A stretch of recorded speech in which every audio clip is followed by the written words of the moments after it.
I'm Cornell Clayton. I'm the director of the Thomas S. Foley Institute here at WSU. And on behalf of the Institute, I want to welcome you out to our distinguished lecture, which will be given by Ryan Crocker this evening. For those of you who may not know about the Institute, I hope it's not very many of you at this point, but if you don't, we were established at WSU in 1995 to honor the service of Thomas S. Foley, who represented the citizens here in the 5th Congressional District for over 30 years. He, when he left Congress, was the Speaker of the United States House of Representatives, and he went on to become ambassador to Japan. The institute that bears Mr. Foley's name honors his legacy of commitment to public service through a variety of programs that aim at educating the public on American democracy and public policy, and also getting young people involved in careers in public service. We do a lot of interesting things at the Institute, and if you want to know more about us, I encourage you to go to our Facebook page, like us on Facebook, go to our website, or send us an email, and you'll be notified of our upcoming events and programs. The Foley Distinguished Lecture Series recognizes Mr. Foley's belief that the critical challenges of the 21st century can only be met through innovative thinking and informed civil dialogue.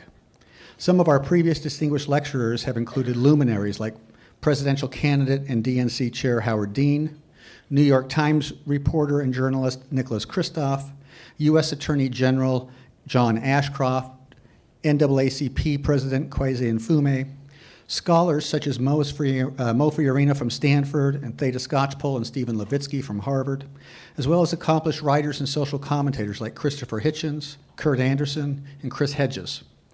Tonight's distinguished lecture comes at a critical time in the American relationship to the Middle East. It was just a month ago, it seems like so much longer, but just a month ago that the United States appeared on the brink of a war with Iran after Iran launched rocket attacks on an American military base in Iraq, retaliating for the U.S. killing of its top military leader, General Soleimani. Meanwhile, the Trump administration's long-awaited peace deal for solving the Palestinian conflict now appears dead in the water. The peace deal it recently announced with the Taliban forces in Afghanistan is not supported by the Afghan government, and the administration's precipitous withdrawal of American troops from the Kurdish border region in Syria has left that region on the brink of a broader conflict between Turkey, Russia, and the Syrian government. The Middle East has long been a trouble spot in the world, but the region today seems more unstable and American policy less certain than ever before. Fortunately, I can think of no better person to speak about the current situation in the Middle East than our speaker tonight, Ryan Crocker. Ambassador Crocker is currently a diplomat in residence at Princeton University. He's on leave as a professor and the former dean of the Bush School of Government and Public Service at the University of Texas A&M. As a career foreign service officer, Ryan Crocker is sometimes referred to as America's Lawrence of Arabia. He served 6 times as an American ambassador in the Middle East, serving in Afghanistan from 2011 to 2012, Iraq from 2007 to 2009, Pakistan from 2004 to 2007, and earlier stints in Syria, Kuwait, and Lebanon. As you might glean from that record, Ambassador Crocker has spent his life serving in some of the toughest, most dangerous assignments in the world. He survived the bombing of the American embassy in Beirut in 1983. His personal residence in Damascus was ransacked by an angry mob in 1998. He literally risked his life on a daily basis in both the war-torn countries of Afghanistan and Iraq. In addition to being a career ambassador in the United States Foreign Service, which is the highest rank in the U.S. Foreign Service, Ambassador Crocker has been awarded the Presidential Distinguished Service Award, the Department of Defense's Distinguished Civilian Award, and the Secretary of State's Distinguished Service Award. He also holds the State Department's Distinguished Honor Award, its Award for Valor, and the American Foreign Service Association's Rifkin Award. In 2009, Ambassador Crocker was given the nation's highest civilian award when President Bush honored him with the Presidential Medal of Freedom for his life service to our country. Please join me now in welcoming Ambassador Ryan Crocker.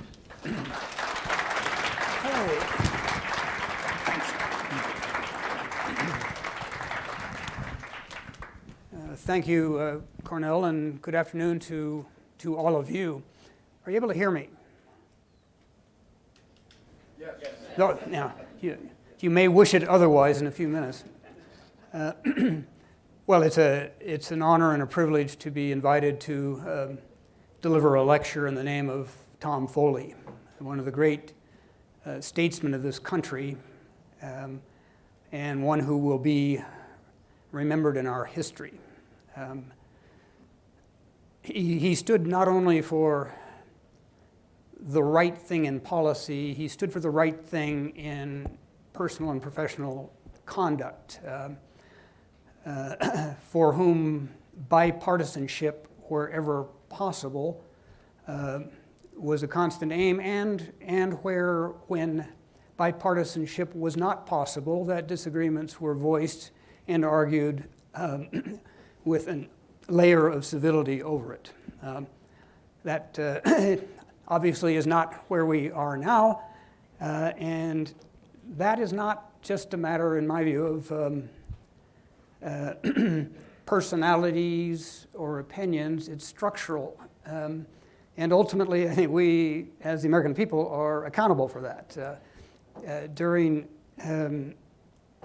his time as Speaker, it was a time when members of Congress, by and large, lived in the DC area. Families were there, kids went to school there. They didn't come home every weekend.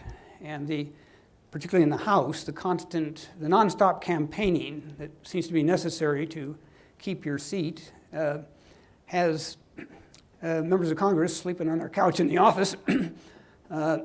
Families are back in their home districts. So the social connections and the social cohesion that Tom Foley so wonderfully represented is going to be very hard to replace, no matter who the personalities are, because you have a structural problem. And keep that in mind as we talk about the turbulent Middle East. There are some structural issues there that one cannot change by a snap of the fingers.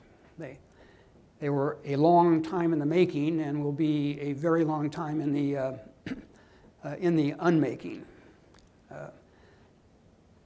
So I'm a career Foreign Service officer, was again an ambassador on 6 occasions. If there's one thing career ambassadors from the Foreign Service are trained to have a visceral dislike of, it's political appointees who become ambassadors. We're one of the few countries, we're the only major country that has that system, where supporters of the president in office are chosen as ambassadors to a significant number of countries. About 1/3 of ambassadors is the norm, who are not out of the service. Got up to almost 40% with President Obama, but that's unusual, and I think it's sliding back into the mid-30s again. Having said all that, I have to say that one of President Clinton's great decisions was to send Tom Foley as our ambassador to Japan. It's a hugely important relationship, and it requires constant management. We are very different cultures, very different histories and perceptions of history. And to get it right in Japan requires an ambassador who knows how to get things right, and that is what Tom Foley did for 4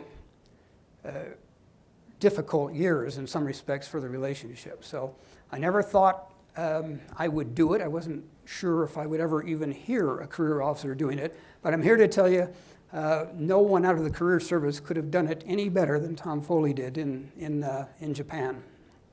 And that particular part of this, Cornell, is off the record. So, and that probably his single most significant and lasting achievement in the arena of foreign affairs was not in East Asia. It was in his ancestral homeland of Ireland, which is something I also share. And Richard Elgar and I were talking about this, a product, in his case, of the University of Ulster. I had an academic year at University College in Dublin at the beginning of the Troubles, the latest iteration of the Troubles. Tom Foley's work, largely unsung, that led to the Good Friday Accords, again, nothing less than historic.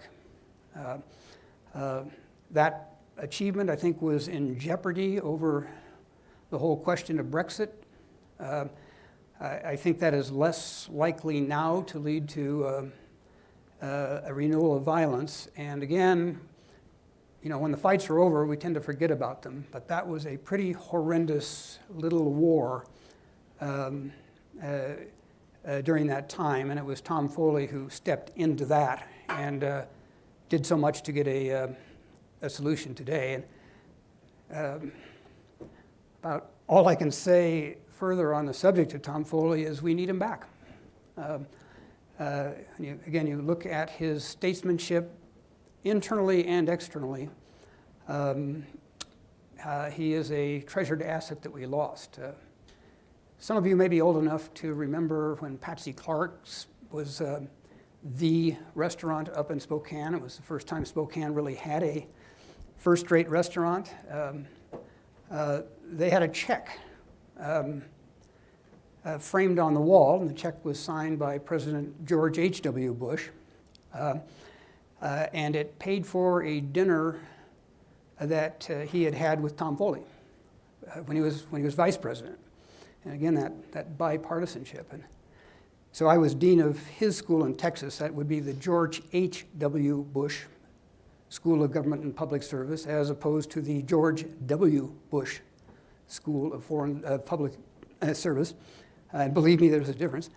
So when I had dinner, and when I was back in Texas, I mentioned it to President Bush that had that check there. And he laughed and he said, you know, I can't tell you how many meals that I paid for with a check that I didn't really have to pay for because I knew that the restaurant was not going to cash it. They were going to frame it and put it up on the wall. And so it was.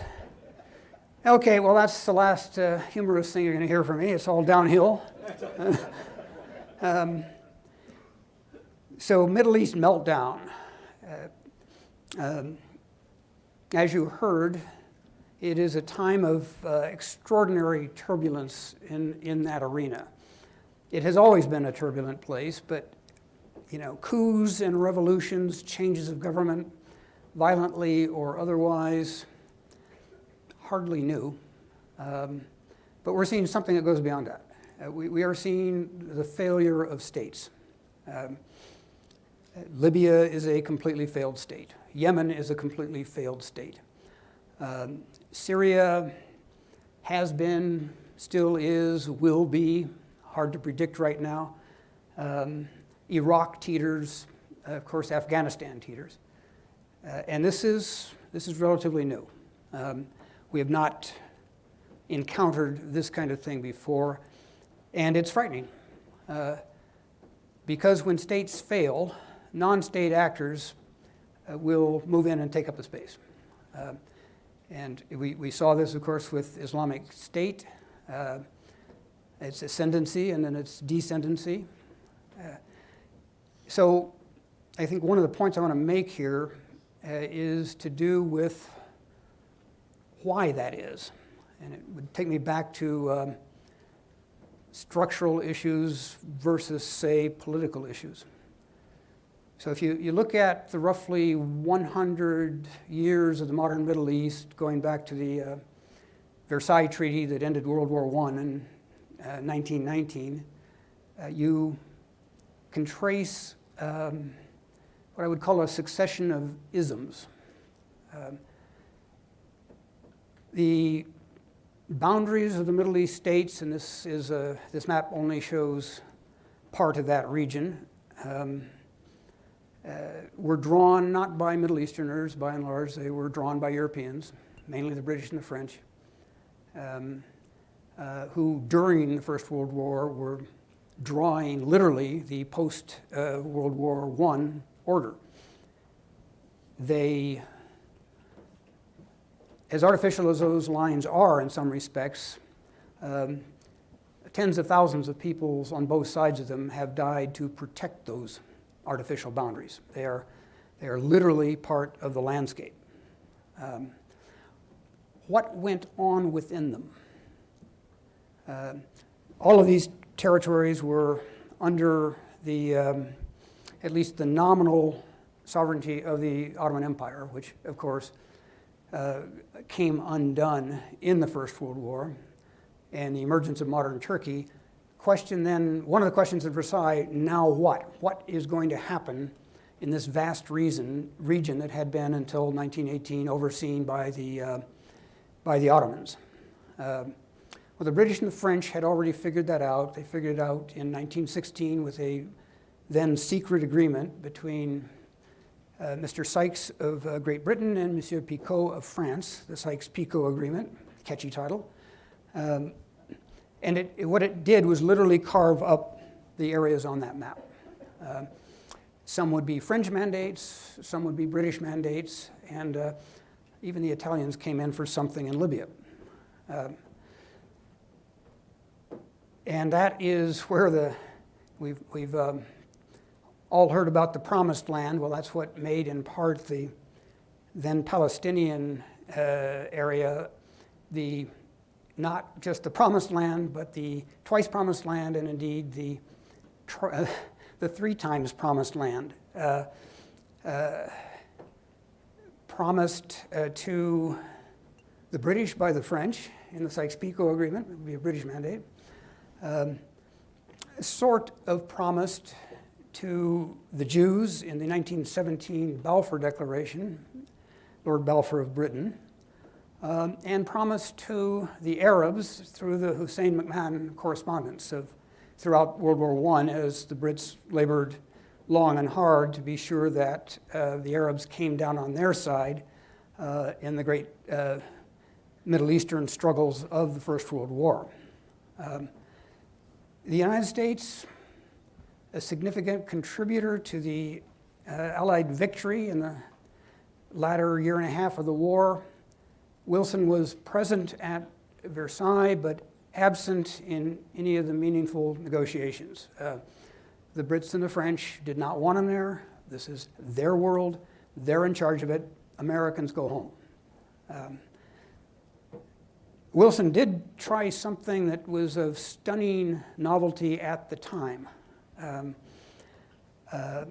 In trying to figure out how the region should be shaped post-Ottoman Empire, he put together something called the King Crane Commission that did, again, for the time, the unthinkable. It went out to the region and asked local notables how they wished to be governed in a post-Ottoman era.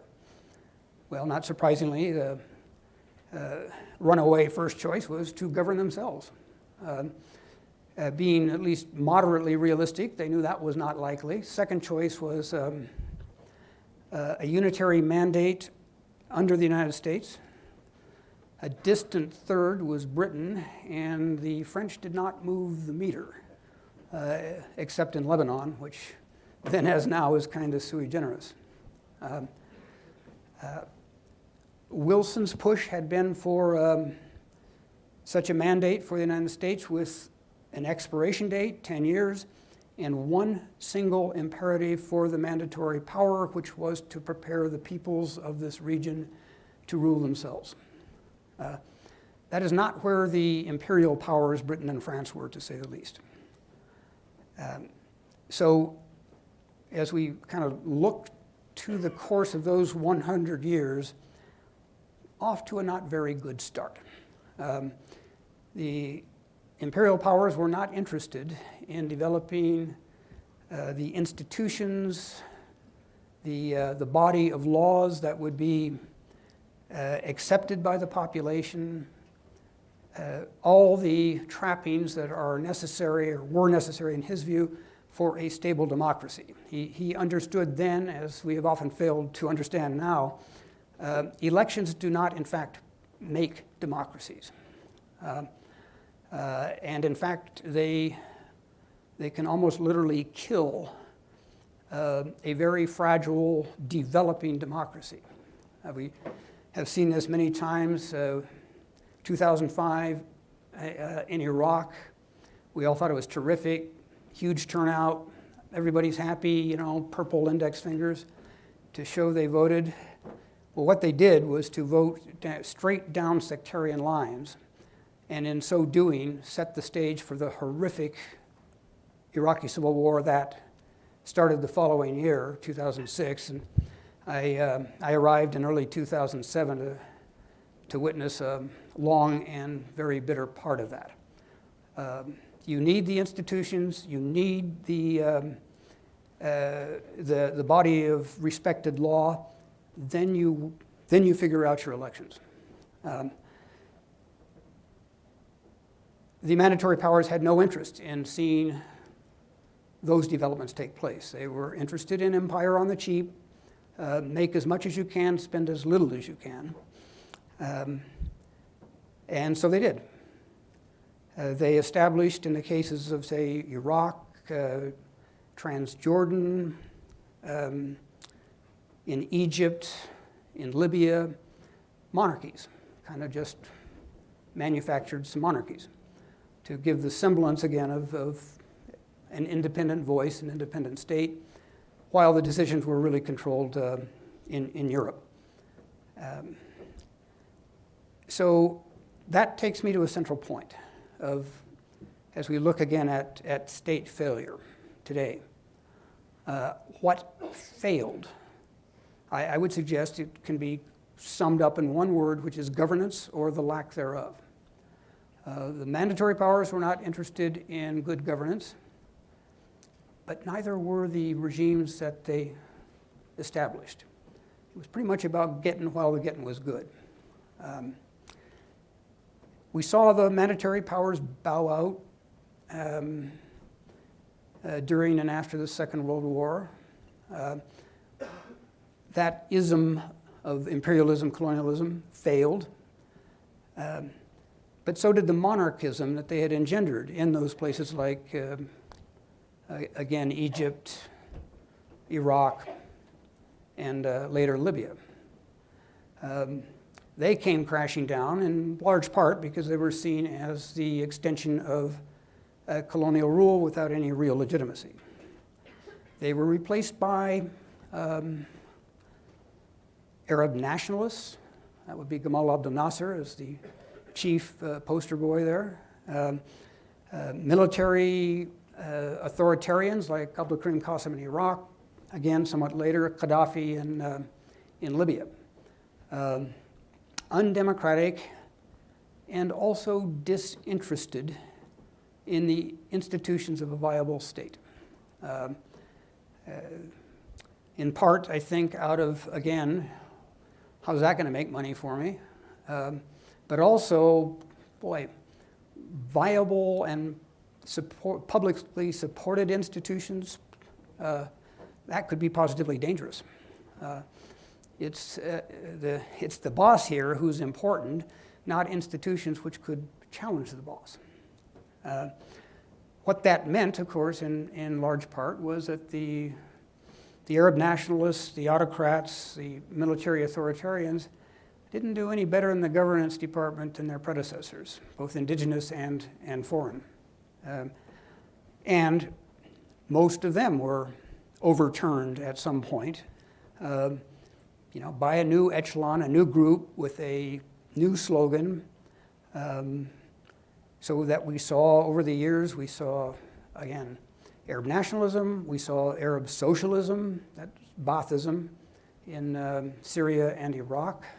We saw communism in South Yemen, the only Middle Eastern communist state. What we didn't see was a movement toward any kind of indigenous democracy. And they too failed, and they failed again for the same reasons. They were not providing the security, the economic opportunity, the basic liberties, social services like education, were all still allowed to languish. Those isms too gave way, sometimes to invading forces, but sometimes to other movements. And Islamic State, of course, has occupied a lot of our attention for quite a while on this. There's evidence out there that Islamic State kind of got it. When they rolled through Iraq, western Iraq in the summer of 2014, they were interested in figuring out how things worked. I'm on the board of a humanitarian NGO, Mercy Corps. Wasn't us, but a sister agency in Syria, actually, who reported, they were running health clinics, and they reported that when Islamic State rolled through their areas, like on day 2, a little delegation would show up and they would say, tell us how you run this. How many doctors do you need? How many nurses? What qualifications? Where do you get your medicines? What's your basic inventory of medicines? Because they kind of got the historical legacy of all of this, and were trying to show that they, in fact, were going to govern, and govern in a way that would be to the benefit of the people. It didn't last. I mean, their own extremism was probably the root cause of the collapse, but certainly the military pressure we put on them may have accelerated that. So now Islamic State is not gone, it's underground. And if you think back to my comment on the what happens to ungoverned space, they'll be back, or something else will. So the good news is the depredations of Islamic State are over, at least for now. The not so good news is there is not a manifestly better sense of governance out there now than there ever was. What does that mean? If Islamic State doesn't come back, something else will. So I'm a lit major. There's a poem by William Butler Yeats that in its concluding, it's called The Second Coming. Its concluding stanza is, what rough beast, its hour come round at last, slouches toward Bethlehem to be born. Well, we don't know the nature of that rough beast, but I'm here to tell you, it's out there aborting somewhere, just as Islamic State was, and Al-Qaeda before them, and others after. So that legacy of misgovernance will continue. These states that collapsed will not magically be put back together. If they are put back together, there's no particularly good reason to believe they're going to be governed any better than they ever will. That is kind of from the view from inside looking out, if you will. The other point I want to make, and I'll do this as briefly as possible so we can get into a conversation, is, again, going back to 1919, aftermath of the war to end all wars, what happened in the international order? Well, as I said before, the U.S. was a non-player between the two world wars. The Europeans did not want us. Wilson's health was declining, and then, in any case, the 1918 congressional elections returned a solidly isolationist Senate, which would not vote to approve our participation in the brainchild of Wilson, which was the League of Nations. What happens next? You got a 2-decade truce between two halves of one appalling world war. That's all it was, 1919 to 1939. World War II. There is a very different aftermath. The United States rose to its full power in World War II, and our leaders were determined that we would not only lead in war, we would lead in peace. So that post-war institutions like the United Nations, created at the San Francisco Conference, the new international financial order at Bretton Woods, New Hampshire, NATO, and so on. We would establish those post-war institutions, and we would lead them. The driver, of course, in large part, was the emerging Cold War, as the Soviets, having paid a fearful price in blood, were determined that they would remake the world to their interests. So that confrontation was there from the beginning. But it outlasted our sense of leadership in the world, outlasted the Cold War.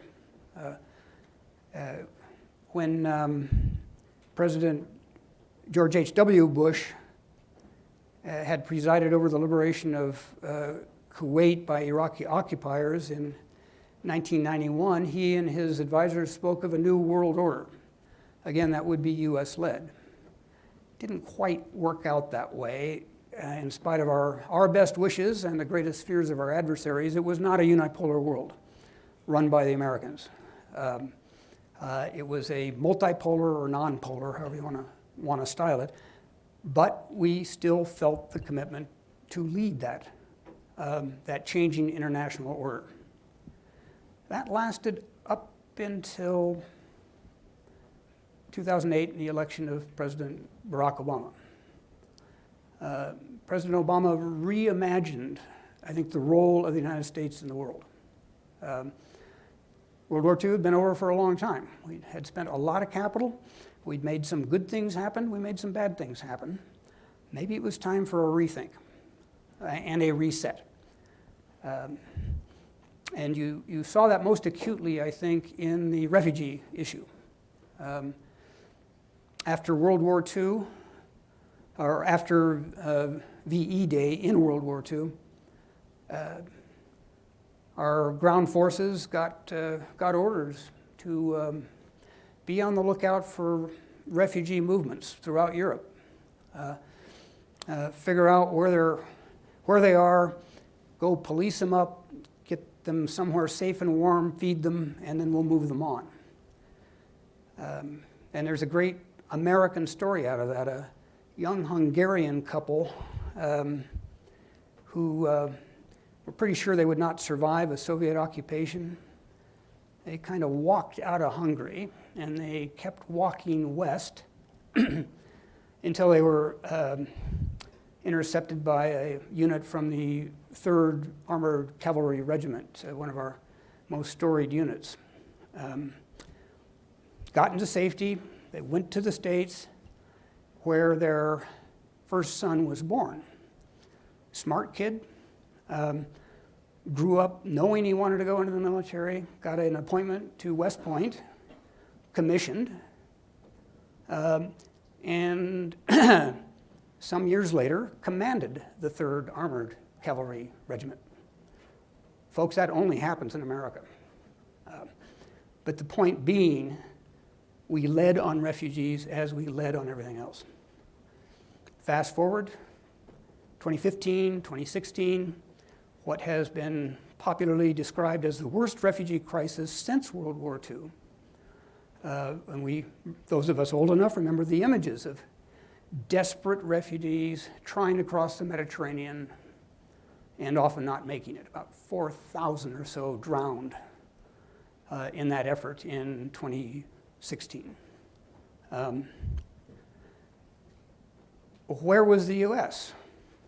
Right around the corner.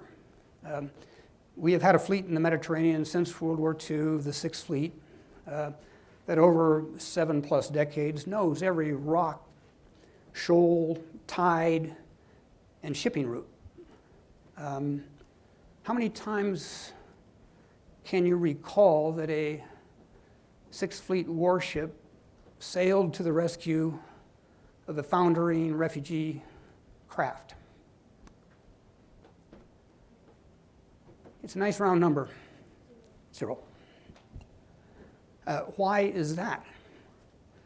Well, common law of the sea holds that if a vessel sights another vessel in distress and can render assistance without endangering itself, it is required to do so. So it was made clear to the 6th Fleet, since they did know all the routes, you stay over the horizon, because if you don't see them, you're not obligated to help them.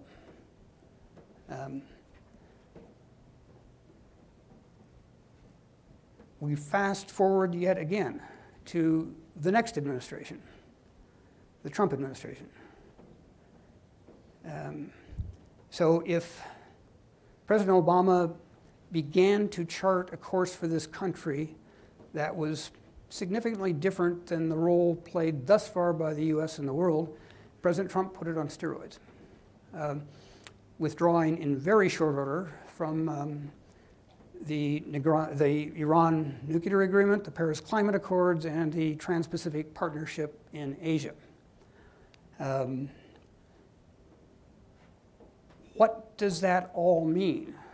I think what it means is that the US is simply no longer going to be the world leader.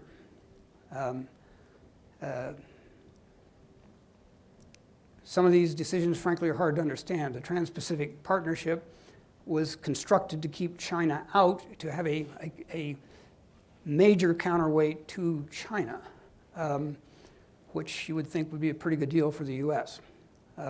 Again, the consequences not yet perceptible, but I do think it shows you the trend we're on, that whatever comes next, it isn't really going to resemble what came before for over 7 decades.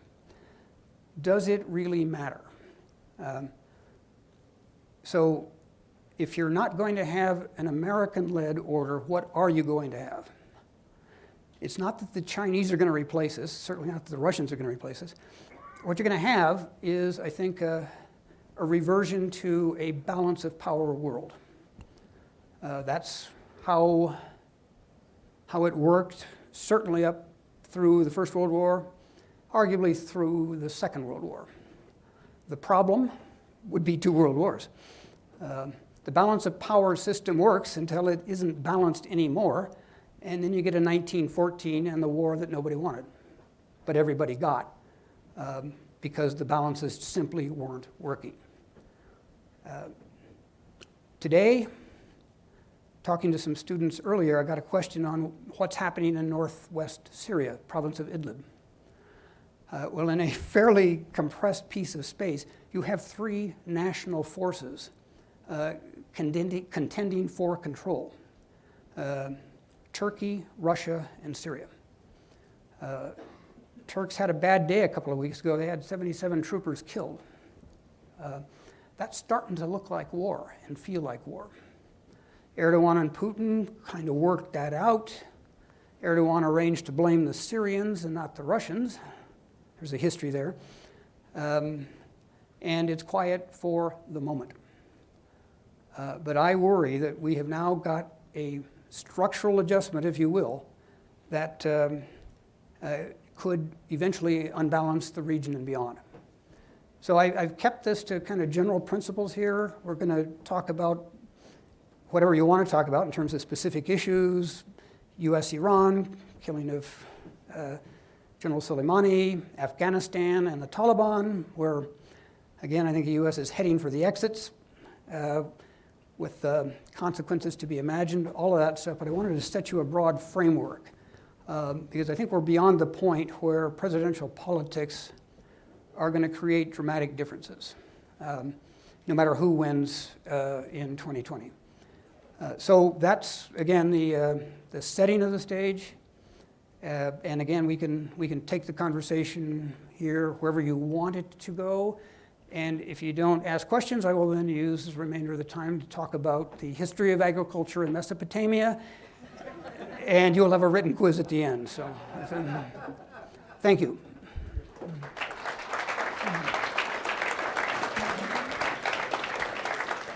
Okay, we have about a half an hour or so for some Q&A. I'm going to ask you to line up. We have 2 microphones, either here or here. Line up behind those, and we'll just go back and forth. I'm also going to ask you to keep your questions short, and so we get as many in as possible. So I think we got someone there. Hi, can you hear me like this? I don't know if it's on. They're going to flip it on.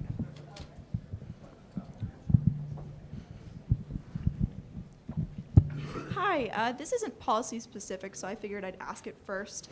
But considering your predictions for the future of foreign affairs, would you recommend a career in the Foreign Service? Oh yeah, absolutely. I mean, it's I can't imagine anything that could be more fun. I guess my philosophy on, things like that, go to hard places, do hard things. Whatever the contest of the moment is, be on the field, don't be on the sidelines. And in a very real sense, the challenges for American diplomacy going forward in a world that no longer has America as fully ascendant are going to be even greater and trickier. And it may seem counterintuitive, more in need of what American diplomats, can bring than ever. Because we're going to have to do a lot more negotiation and a lot less compulsion.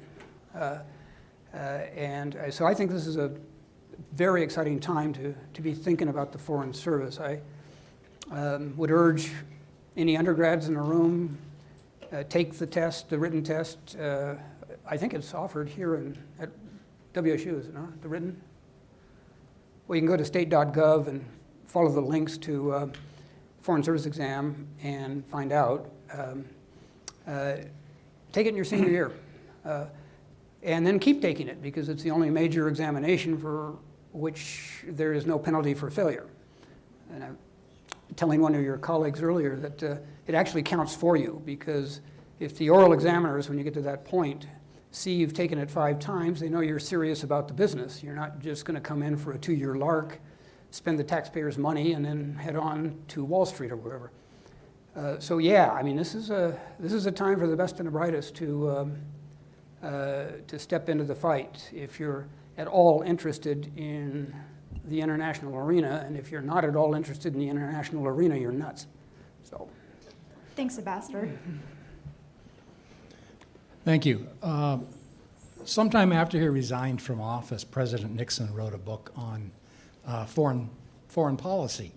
One of the things he claimed in that book was that we should have a very unpredictable policy so that the other guys wouldn't know what we were up to. I think today we've probably achieved that. Is that a good thing or a bad thing? It's a much debated thing, certainly. Yes, I'm aware of the Nixon comment on that, and clearly, having been forced to leave office, it was not a stellar presidency in some respects, but he had a pretty good grip on how the world worked, and did some unexpected things that paid off, in my view at least. The most prominent one I can think of was what led to the opening to China. And again, it's the kind of thing that only a Republican leader could do, given the history of U.S.-China relations. It started the McCarthy hearings in the 50s, who lost China. Republicans have always taken a very aggressive view of that. So if he's referring to something like the opening to China, I'm with him. If he is considering that the proper application globally, not so much, and neither have his successors. That, to the contrary, they have held that as a great power, we really do need to be predictable. Our allies and our adversaries need to know where we stand. Otherwise, you're going to get some pretty major miscalculations, and things can get pretty dicey. And one could argue, coming back to the case of Iran, that that's exactly what happened. That the Iranians looked at his response to several incidents, like the downing of one of our surveillance drones by the Iranians, the drone raid on the Abqaiq oil facility in Saudi Arabia, where, and in both cases, the president said, I was gonna, but then I didn't. I think the Iranians may have miscalculated what else he might or might not do in this case. That it was kind of open season. They could do what they wanted. They can empower their militias to go kill Americans in Iraq or in Afghanistan and have a field day. That did not turn out well, particularly for General Soleimani. Although as someone who was the object of his attentions off and on over the many years he held that position, I got to tell you, when I got news that we'd hit him, my first reaction was yes.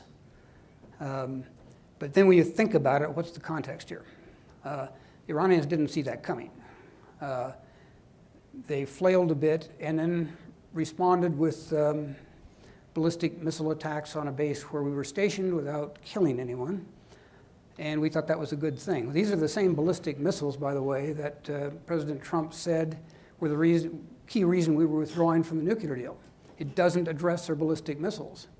Well, he kind of got from not addressing ballistic missiles to having them used against us and saying, we're glad it wasn't any worse. The low-intensity conflict between Iran and the U.S. did not start with the killing of General Soleimani, and it doesn't stop there. I don't know what the next move is. The Iranians will make it. I don't know where it will go. I just hope we're ready, that the president has thought through the next 4 possible moves. I fear we're not. So unpredictability, if you're sharp enough to know when it can work. Nixon and China. Not so good if you're doing a Middle East chess game and your opponent miscalculates. And that, I fear, is a great risk going forward. Thank you. Hi, thank you for the historical review. What do you think the United States should do going forward? Should we try what Wilson was originally planning to do? What would you suggest? It's a great question, and like a lot of things, I think it starts at home.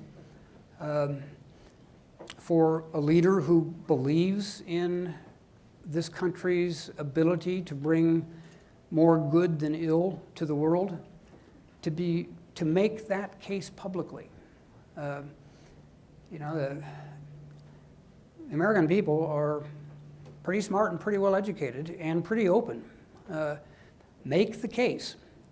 And I've just seen over recent years that presidents of both parties haven't really used what Teddy Roosevelt called the bully pulpit to make the case why our international engagement is important. So that's where it's got to start. If we're going to shift to any place better than where we are now, it's got to start at home. You've got to have an American people who hear it all, take it aboard, and come to the conclusion that, yeah, we do need to spend some resources and some focus on what happens in the world, because what happens there affects everybody else. In the Middle East, we've become fond of saying that what happens in the Middle East doesn't stay in the Middle East. Deal with it there or deal with it here. But again, we've not seen presidents from either party really ready to stand up and explain that on a sustained basis. Because again, in a democracy, if you can't get your people behind you on a major initiative, international or national, it isn't going to go anywhere. You've got to have that support because, in part, where the public is on an issue will tell you where Congress is, particularly in the House, again, the way our system is structured. So I would like to see the next president take that aboard, much as FDR did back in the day, the fireside chats. Well, mercifully, we're not in World War III here, but in this incredibly complex world, we need to hear from our senior leader what's important, why it's important, what does it cost, what happens if we choose not to pay that price or exert that leadership. Hi. I was a bit surprised to notice that you did not mention 9/11 at any point. And I was just wondering how you would say whether or not the stability of the region was affected by the United States policy under George W. Bush following 9/11 and the death of Saddam Hussein. Yeah, let me first de-link the two. Saddam Hussein and Iraq had nothing whatsoever to do with 9/11. That is a all too popular myth, but the two were not at all linked. 9/11 changed a lot of things forever. I mean, we're not going to be the same country we were. That's not necessarily for the worse. You can argue for the better. I certainly saw it in my service. Prior to 9/11, a lot of aspirants for the Foreign Service saw it as a wonderful opportunity, not just for themselves, but for families. You would go to very interesting, very different parts of the world. Your family would travel with you. Your kids would go to international schools. 9/11 changed that because it multiplied the number of danger posts we have where you go out on your own. Your family isn't with you anymore. Well, we didn't get any reduction in applications. We just got a change in orientations of young folks who may not have been thinking of the Foreign Service at all until 9/11, saying, I want to make a difference for this country's national security. So there's an almost generational divide of kind of an older generation that joined for that family ambiance, and a younger generation that are coming in because it is an overreaching national security imperative of the U.S. It changed in that way. It changed my life, I can tell you. I was on a U.S. Air shuttle from Washington National to LaGuardia that morning to go deal with the Russians in the Security Council when the towers were hit, and we were one of the last flights to actually make its destination. We saw the first tower burning on the approach over Manhattan, and just as we landed, the second tower went, and I was on the Queensboro Bridge trying to get into Manhattan, saw them both go down. And I knew right away, because again, my Foreign Service experience, where it came from. An Afghan political leader who had held the line against the Taliban had been assassinated 3 days before by fighters camouflaged as a television crew. And that's where I connected the dots. The Taliban / Al-Qaeda in Afghanistan wanted this guy off the field before they launched the strikes because they could pretty well guess how we would respond. And so my life, as I said, did change. 4.5 months later, I was at the other end of ground zero, which was Kabul, Afghanistan, reopening our embassy. And I spent 7 years of my life after that between Iraq, Pakistan, and Afghanistan.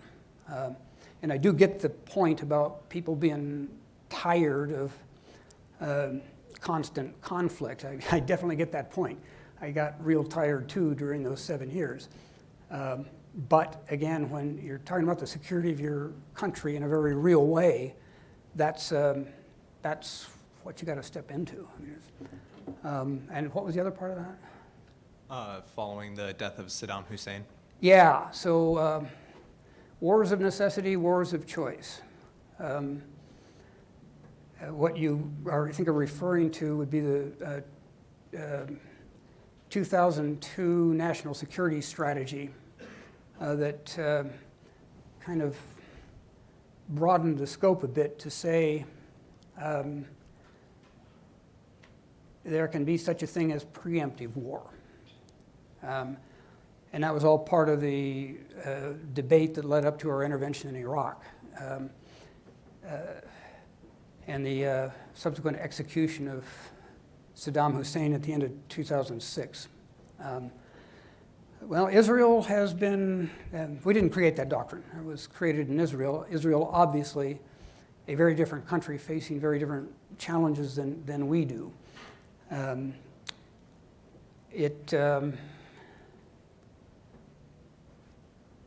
of hard to argue that case anymore. I'm sometimes asked what the toughest part of my career was, where it was. It wasn't wasn't in Afghanistan, it wasn't in Iraq, it wasn't even in Lebanon at the time of the embassy bombing. It was in Washington. I was Deputy Assistant Secretary for the Near East, responsible for Iraq in the run-up to the war. And I'd served there. I knew the country a bit, knew the language, and I could see the slide to war. And I worried greatly that it would not end well. Not because I could predict the disasters, but precisely because I couldn't predict anything. You overthrow somebody else's leadership by force, you're opening that door into the great black unknown, where there will be not third and fourth order consequences, you're going to get 30th and 40th order consequences that nobody can imagine, let alone predict. It wasn't hard to make the case for our action in Afghanistan. It certainly was pretty hard to do the same in Iraq. Again, preemptive campaigns, I think are much easier to justify if you're little Israel than if you are the world superpower with no peer challenger. And again, we are facing the challenges we do face in Iraq, and that movie isn't over. That's just going to keep rolling on as well. So it's, again, pretty tough to justify. And by the way, I should say just something here on reading recommendations. I know those of you here are students, you long for something to fill those many idle hours you have with nothing to do on campus. The best book I've read on post-2003 Iraq, it's actually a novel. It's written by a professor emeritus at Brandeis named Kanan Makia, a practicing Shia Muslim. And incidentally, like my friend in the 3rd ACR, only in America, a practicing Shia Muslim who spent his academic career at America's most famed, largely Jewish university. He wrestled with this, how to tell the story of Iraq, had all kinds of false starts, and then hit on this novelistic presentation. It's one of those where I can literally say I stayed up all night with it. He writes brilliantly. But the story he tells of from 2003 and the invasion up to December 2006 when Saddam was executed. And he centers it on the holy city of Najaf and the great families of Najaf, the Hakims, the Sadrs, and so forth. And again, it's a brilliant piece of literature. Yes, I am a recovering literature major. I confess that I have a bias. But it among the many things you learn from it is how almost irrelevant the United States was to how those issues played out in the ecclesiastic society of Najaf, how we just really didn't matter all that much. And it's a great caution because, hey, we're America, and if we invade your country, we at least expect you to pay attention. I mean, come on. That we literally do not know what we're getting into, and in this particular case, how little impact we had on some of the deeply ingrained cultural and familial issues. So yeah, it's called The Rope in English. I mean, he did the translation and the original in Arabic. It's even better in Arabic. In Arabic, it's called Fawda, which means chaos, except more so. In the rope in English, the rope by which Saddam was hung. So that's your reading assignment, and tomorrow will be that quiz. Thank you. Ambassador, earlier you alluded to the fact that America has been stepping back as the leader. World power is changing, not only in the Middle East. Today there was a news banner that alluded to the idea that Vladimir Putin's reign could be extended until 2032 if they change the rules of how long he can serve. How would that if it were to go through, change the balance of power in this region? It's a great question on several levels, I think. The good news department, if you will, I think the Russians are internationally, they're pretty much at maximum extension right now. Their economy is in tatters. And as nobody can tell better than the Americans, wars are expensive. Their little fling in Syria is really expensive. They don't have the economic power, I think, to extend much further than they are, no matter what Putin might want.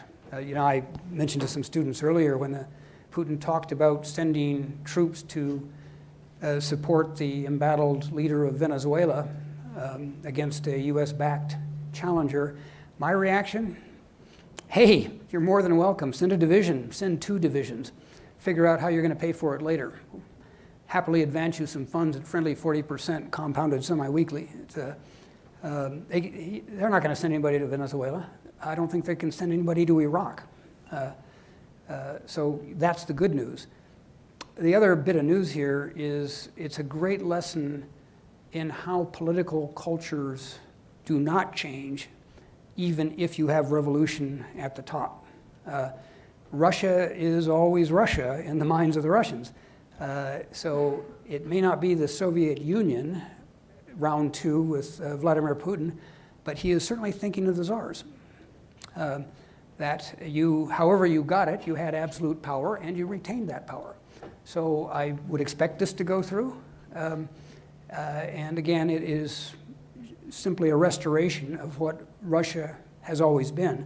Same thing with Iran, by the way, since that is obviously a topic of interest. Iran has always seen itself as a regional superpower. That goes back in history as far as you want it to go. In modern history, under the Shah. He used his navy to seize 3 islands from the newly formed United Arab Emirates. He deployed his army into the Arabian Peninsula at the request of the Sultan of Oman to put down a communist-backed rebellion in the west of the country. The Sultan was grateful for the assistance. The Saudis actually facilitated the deployment.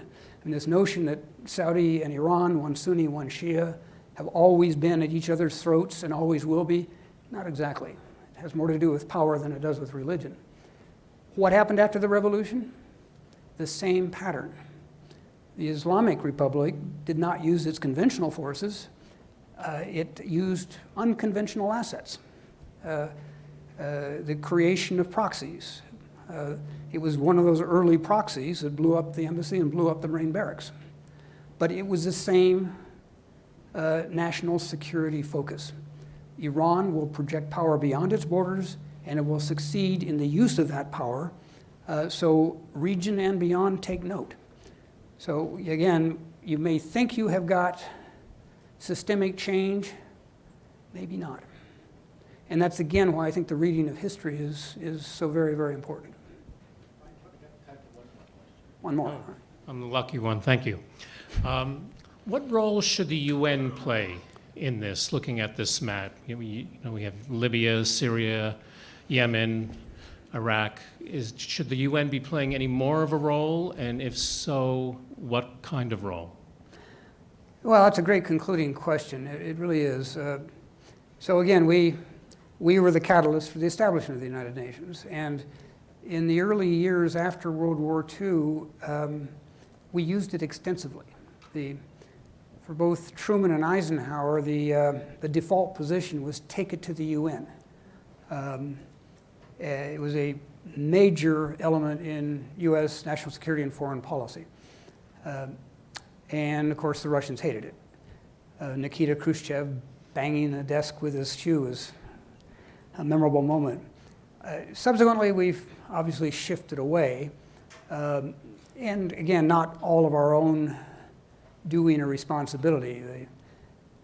I would not certainly endorse John Bolton's statement some years ago that you could knock off the top 10 floors of the United Nations building and nothing would change, except the the bankroll, which would reduce. I certainly am not in that camp, but I do understand the frustrations that the UN system brings to American presidents. Is this a moment for the United States to take another look at the United Nations? Yes, I would argue that very strongly. This administration is going to do that. But it should be very much on the agenda of a post-Trump presidency. Time to relook at the United Nations, maybe change the way we interact with its structures, maybe encourage more American participation within the UN system. We have very few senior positions there, one undersecretary. So this would be a time, I think, to relook that and to see if we can bring back, help bring back a more ascendant United Nations role. Personally, I think we've got the right person running the UN right now with Secretary General Guterres. We know him well. He was a very effective head of the United Nations High Commission for Refugees. And he has been pretty active and pretty visible on something that I feel is an absolutely crucial American national security issue, which is the role of women in society globally. A huge proponent of looking at how women are treated globally and finding a way to make that work better. He is also one of the very few top UN officials who always had a good working relationship with this country. So we've got a moment here, and I think it would be a great thing to relook that. I'm thinking of my former self here in Pakistan, ambassador to Pakistan during the Kashmir earthquake of 2005. It was, for us, the longest and largest airborne humanitarian issue since the Berlin airlift. We had 24 Chinooks operating in country at the peak of this and saved countless thousands of lives from people who would have died otherwise of injury, cold, or malnutrition. The UN contribution would be for a senior UN official to fly into Islamabad airport on a chartered plane, hold a press conference saying thousands will freeze this winter as the international community does nothing. Well, as represented by us, I was doing a great deal. I did daily, twice a day staff meetings for 7 days a week for 6 months on this issue. And almost every one of them would start off with me doing a rant about the United Nations.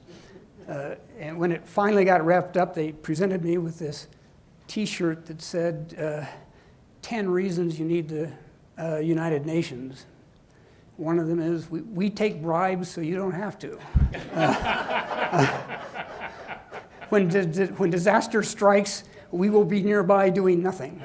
And the last one was, if this is a real emergency, hang up and call America. Okay, I'll get it.